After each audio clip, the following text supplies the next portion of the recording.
Bem-vindos ao canal Matemática. Me chamo Lucas, sou matemático e professor. Acredito em uma matemática que vá muito mais além do que reproduzir algoritmos. A criação da escrita foi um passo gigantesco que a sociedade humana deu no seu desenvolvimento. O número passa a ter um grande papel no contexto social, principalmente nas questões comerciais, para representar quantidades e manter registros das transações feitas. Nesse vídeo, vamos ver como as civilizações sumeriana, egípcia e babilônica representavam os seus números. Estamos agora no terceiro milênio antes de Cristo. O número se liberta definitivamente do objeto de contar. Antes, cada carneiro era associado a um disco com o sinal de uma cruz, além de cada outro bicho ter o seu próprio objeto de contar com as suas particularidades. Agora, entretanto, os números adquiriram seu próprio símbolo. Para se contar 5 carneiros, era escrito o número 5 e depois o símbolo que representava o carneiro. Caso quisesse contar 5 ovelhas, bastava trocar o símbolo do carneiro pelo símbolo da ovelha. O número se mantinha. Com isso, o número passa a ser uma abstração e pode representar quantidades de objetos das mais variadas naturezas. A necessidade de escrever os números foi determinante no desenvolvimento da escrita. Por exemplo, quando pensamos no carneiro, antes de imaginar a palavra carneiro, vem na nossa mente a imagem do animal.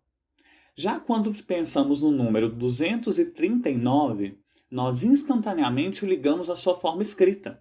Na nossa mente imaginamos o 2, depois o 3 e por fim o 9, juntos formando o número. Antes de conhecermos um pouco os sistemas de numeração da antiguidade, vamos definir 3 conceitos que nos acompanharão ao longo desse vídeo: o de número, numeral e algarismo. Entenderemos como número uma abstração que nos remete à ideia de quantidade, como numeral a representação escrita dessa ideia e como algarismo os símbolos utilizados para escrever o numeral.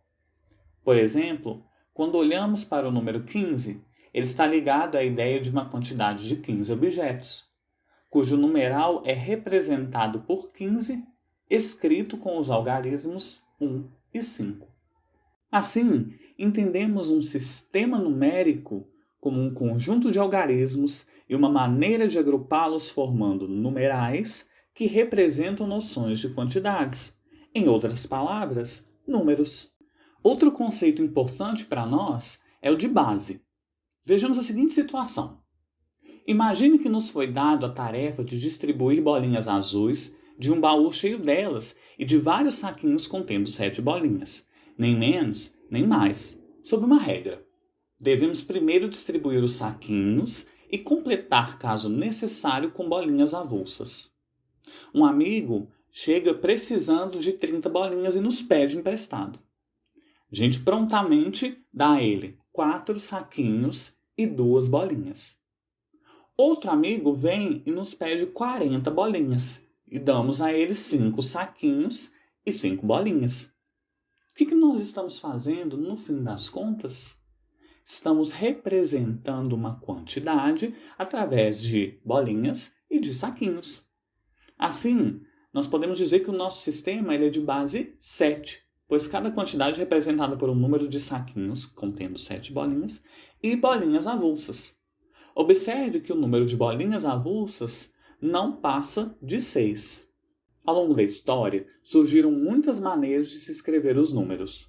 No vídeo sobre o nascimento do número aqui no canal, nós falamos dos ossos de Xango, que continham tracinhos dispostos lado a lado, sugerindo uma dessas maneiras de escrever. Se quisermos escrever o número 3, colocamos 3 tracinhos.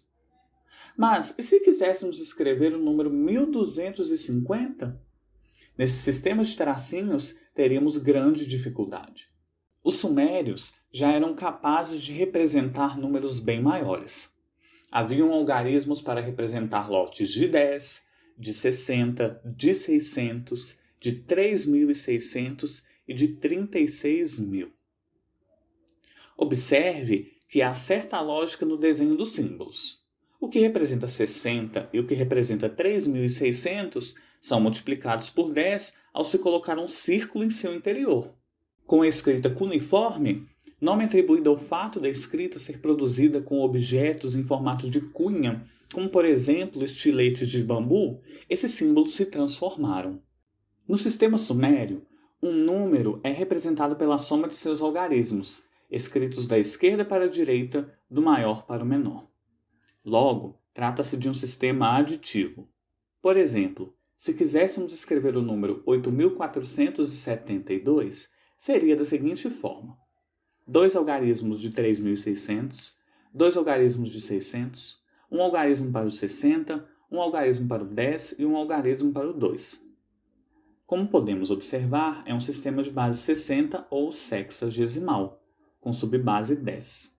Embora, em comparação com a escrita em tracinhos, esse sistema tenha permitido escrever grandes quantidades com poucos símbolos, ainda assim, números muito grandes seriam muito trabalhosos de se escrever. Às margens do Nilo, os egípcios também desenvolvem, na mesma época que os sumérios, seu próprio sistema numérico. No caso deles, o sistema é decimal. Cada símbolo tem valor 10 vezes maior que o precedente. Se pararmos para observar, os algarismos que representam potências grandes de 10 são figuras delicadas, que podiam ser tanto pintadas quanto entalhadas em pedra.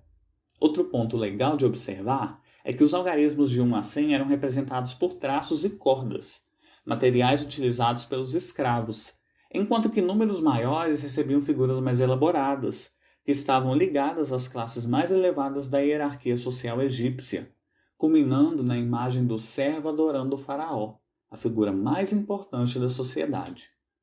Esse tipo de escrita era conhecido como hieróglifo.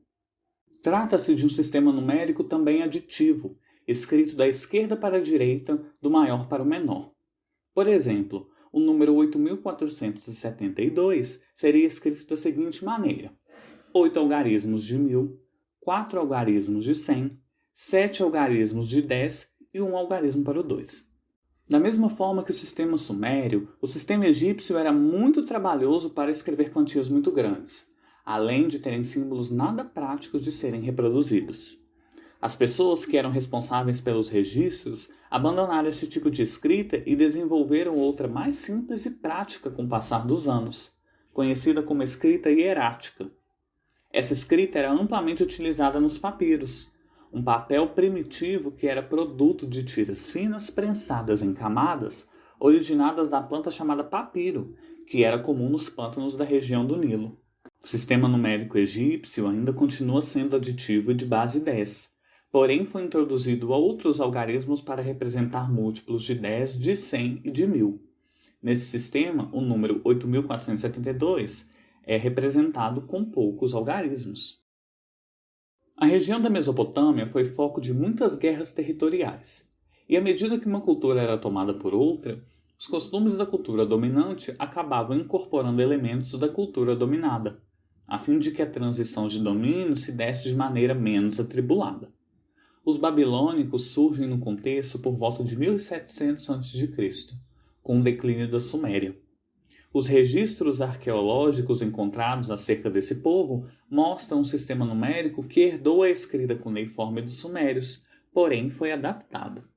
No sistema babilônico, os algarismos eram escritos com no máximo 2 símbolos, o que representava a unidade e o que representava a dezena dos sumérios. Esses algarismos eram formados utilizando o sistema aditivo de base 10, do número 1 até o número 59. Por exemplo, o número 23 era escrito com 2 arcos e 3 pregos. Além disso, tratava-se de um sistema de numeração posicional de base 60, ou seja, os números eram escritos da esquerda para a direita e a posição de cada algarismo no numeral representava 60 vezes o valor do algarismo da direita. Por exemplo, o número 8.472 no sistema babilônico é escrito dessa forma. Qual a vantagem desse sistema numérico em relação aos outros citados? Ela está na facilidade de reproduzir seus algarismos, pois utilizava-se apenas 2 símbolos para escrevê-los, e também de escrever grandes números.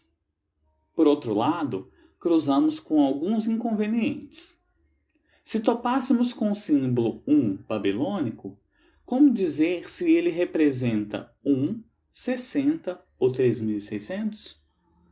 E se víssemos um número representado por uma cunha e 4 pregos, como dizer que se trata do número 604 ou do número 3.604?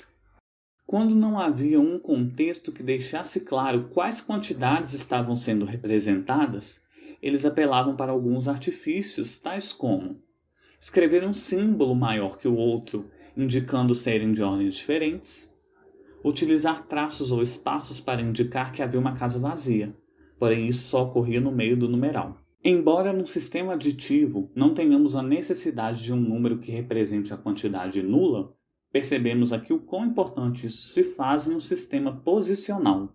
Nós ainda vemos o legado desse sistema numérico nos dias atuais, nas unidades de tempo e medida de ângulo.